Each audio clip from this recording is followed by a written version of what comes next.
Am I so out of touch? No, it's the no, we're wrong. So I released a video about Pikmin 3 on the Switch 2 and it got quite a lot of eyes, a lot more than I was expecting. I think so far this is my best performing video. Most of my kind of news videos underperform though, so I wasn't expecting this one to do exceptionally well. If you haven't seen it, Pikmin 3 on the Switch 2 is in a really bad state. I and several others experienced a multitude of visual glitches and worst of all, a common amount of crashes. These issues aren't rare. I played the game for about an hour and 10 minutes and got a bunch of examples. In fact, I actually had a surplus of them. I didn't even need to use all the video clips I recorded in the video. And it wasn't just me, several other people reported the exact same glitches and sometimes even worse examples of the same glitches I encountered. Worst of all, it's still being sold on the Switch 2 eShop at full price, and Nintendo isn't really telling the truth about the issues that happen when you play the game on the Switch 2. Now there's been a few claims since that video, and most notably a massive YouTuber known as Arlo has basically indirectly responded to my video in an attempted debunking of any concerns raised with the Switch 2 version of Pikmin 3, and he kinda paints me and everyone else who merely displayed issues with Pikmin 3 on the Switch 2 in an unnecessarily uncharitable light. In this video I'll respond to some new claims made about Pikmin 3 Deluxe on the Switch 2, and we'll also have a look at some new reported glitches. I'm mostly making this video to clarify some stuff. Be sure to subscribe for high quality Pikmin videos weekly. Now before we start, I want to drill in that the issue here is that Nintendo is still selling a broken game on the Switch 2 at full price. If it was taken off the eShop until it was back in working form, yes, that would kinda sting, but it wouldn't really make much of this an issue. As while Pikmin 3 would still be a glitchy mess, it'd be much more understandable as it's not available for sale, and shows they are fully aware that it isn't in a state to be sold. It would have been much better and wouldn't have drummed up much or any controversy in comparison to just selling it at full price when the game is constantly shitting its trousers. If they weren't able to patch up Pikmin 3 in time, that isn't Nintendo's fault. But continuing to sell it at full price while it's broken is Nintendo's fault. This is the real issue here. Now a big thing that's been going around is this future update to Pikmin 3 Deluxe, and there's been a good few claims about it, some true, some not. Unfortunately, a lot of this yet again doesn't paint Nintendo in a very good light. Now I did forget to mention this update in my video, which was a bit of a hiccup on my part, and I am sorry about that. It was rather sloppy of me.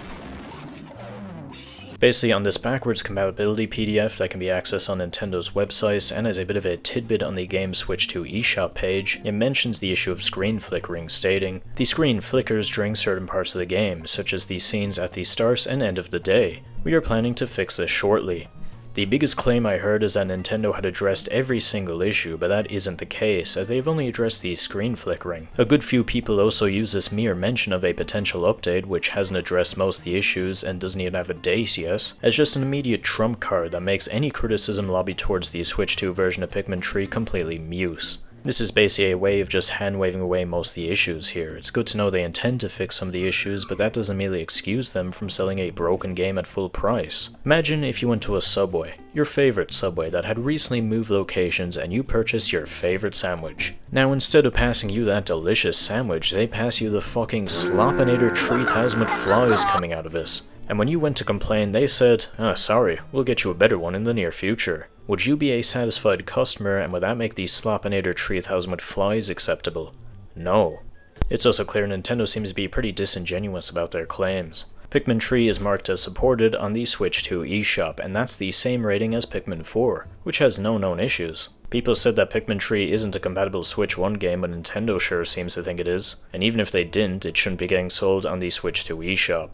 They also downplay a lot of the issues with Pikmin 3 by not even mentioning most of them. If you went to purchase Pikmin 3 and saw that little tidbit about occasional screen flickering on certain scenes, that wouldn't really dissuade you from purchasing it, because that just seems like a really small blemish. I thought before I played Pikmin 3 on the Switch 2 that the only issue was that little screen flickering, and I was under the impression that was mostly fixed because of the update that was released. So it was a bit jarring when I booted up Pikmin 3 Deluxe and the game was going absolutely apeshit. Even the one issue mentioned is downplayed. If you saw my video, you'll know the only certain thing about the screen flickering is that it certainly won't stop harassing you no matter where you are in the game. If they had all the issues lined up on the eShop page, it would definitely be a hard sell. It's kinda scummy that they're only addressing and downplaying one of many issues here. They've really only done the absolute bare minimum in addressing this game's issues. I've also heard claims that Pikmin 3 isn't available for sale, but that is just a lie that takes about 5 seconds to debunk. There's also been a few new reported issues, so let's take a quick glance at those. Star Fox Moore said that while playing Pikmin 3 Deluxe on stream, the game not only crashed, but it crashed the entire console and he had to restart it. That is quite a volatile crash, and that could potentially harm the system, so it seems like the crashes may actually be worse than we thought. A new visual bug has been observed a few times where the water turns blue on the tile screen. Example here provided by Luigi Bros on my community page. It seems like transparent water in Pikmin 3 is allowed. Also, Pikmin speedrunner Leremi, sorry if I butcher that, I can't even pronounce 3 correctly, reported a softlock on the Switch 2 version of Pikmin 3 where the game just froze up during a cutscene and wouldn't continue onwards. Quite bad. Now, there has been some concerning behavior from the Nintendo community about this. I'm fine with criticism and skepticism towards claims of Pikmin 3 not working well because it's good to be skeptical, and I did get some good criticism from that video. Not mentioning that update thing was sloppy on my end. That's fine, but there is a sizable amount of Nintendo fans, and this is mostly a Nintendo fan issue, not a Pikmin fan issue, where there's this large circle of toxic positivity around everything Nintendo does, and any slight criticism towards them will result in immediate hostility. There's a lot of people that will blindly bat for the massive corporation, and me, along with several other people who merely reported some issues, got the heads bitten off of us for criticizing Nintendo for selling a glitchy and broken product at full price. The biggest thing getting thrown around is grifting, but it isn't grifting to list off issues with a game and make people aware that it probably isn't a good purchase. It also isn't grifting to criticize Nintendo for making a shitty business practice, which is what they did here. It's mostly just meaningless finger pointing that doesn't contribute to anything. I think some Nintendo fans are getting a bit sick of Nintendo hate. It's become widespread. I'm not the biggest fan of Nintendo's practices myself, but I will agree some negative slanted discussions can get quite circle jerky. If you are getting sick of more annoying discussions, that's okay, but you shouldn't just immediately write off and hand-wave away any criticism towards Nintendo as just Steam Deck glazers kicking up a fuss about nothing, as I think this is an instance where the criticism towards Nintendo is quite valid. I think a very potent example of people hand-waving away all of these criticisms is Arlo's most recent video, which is supposed to be about the glitches Pikmin 3 Deluxe is experiencing, but he talks about that for a good 2 minutes, and spends the next 7 minutes poorly attempting to write off any issues people are experiencing as reactionary and disingenuous. But the only thing reactionary and disingenuous is his video. He discusses people talking ill of the Nintendo Switch 2 and Mario Kart World a few times in the video, and it's very clear he's disillusioned by Nintendo haste. Which I mean, okay, but it's also clear that he heard about Pikmin 3 Deluxe's glitches, probably assumed it was just the exact same rage bait, barely did any research on the issue, and just wrote it off as mindless complaining. Several people have reported issues with proof. There's nothing here to be disingenuous about, and it's way more disingenuous to just immediately leap to the conclusion that all of this valid criticism is just sensationalist rage base. The only one bringing up Mario Kart World's price tag and other Nintendo practices are him. I haven't seen anyone else bring this up when discussing the Switch 2 version of Pikmin 3. He's just lumping complaints lobbied towards Pikmin 3 on the Switch 2 with general Nintendo haste, even though it has nothing to do with this. And he kinda lets his disillusion of recent Nintendo hate kinda skew his video in a pretty bad way, as instead of giving a fair view on the situation, he just writes it off completely. See every single little problem through this lens of, like, Nintendo is awful. You know what I mean? And I know I'm probably mostly just talking about, like, the vocal minority and, like, comments and stuff, but, like, it's just, this is yet another thing where everyone can be like, can you believe Nintendo is selling this? Can you believe that they would allow this to happen? They're selling this game for $60. This is just another piece of evidence that shows how horrible and greedy they are. That is greedy though. It is greedy to sell a broken game at full price. He seems to miss the point that people are upset that Nintendo is still selling this game when it's basically in no state to be sold.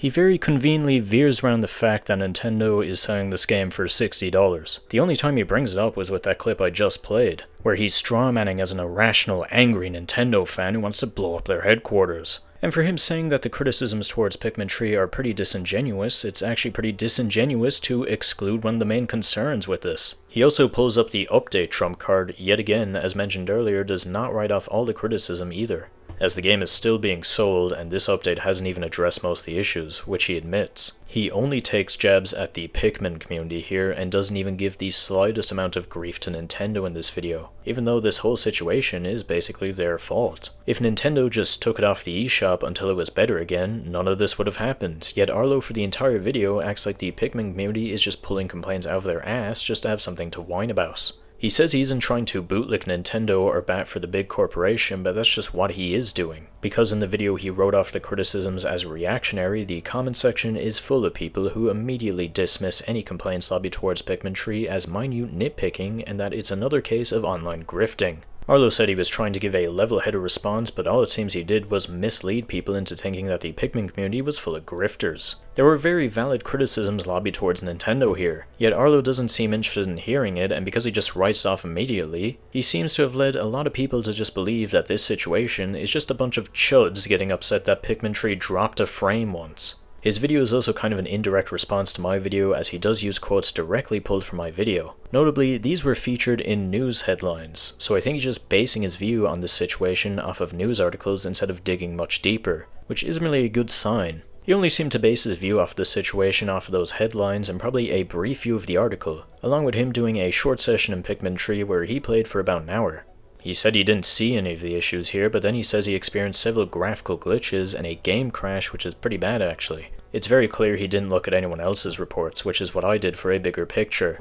Just because you didn't personally find it that bad for your 1 hour playthrough doesn't mean it isn't. It's clear there was very little research here, and ironically his video is the one that is reactionary, as he just purely believes this is stemmed from Nintendo Haste Rage Base, and has done very little research into these claims. It's okay to make a video where you are skeptical of these claims, but to just write off everyone else's claims and not even do much research is just pretty lazy, and I have a feeling this video will only serve to pollute nuanced discussion about this. In fact, it already is. And because he used direct quotes from me, I'm the one bearing most of the brunt from it. There's several people just spreading misinformation about me in my video, saying stuff like that I captured pre-patch footage and straight up lied about it already being post-patch. Which not only did I show evidence in my video that I was playing on the patch version, but what he just described here isn't even possible, as you need to fully update Pikmin Tree in order to play it on the Switch 2. And as mentioned earlier, the comment section is just filled with people hand-waving away any actual criticisms, due to Arlo's poor research on the subject. Anyways, that covers most of my clarifications and responses to my Switch 2 video about Pikmin Tree. I just made this to give some clarification. I probably will not make another video about this until something happens, like they actually update the game to make it playable.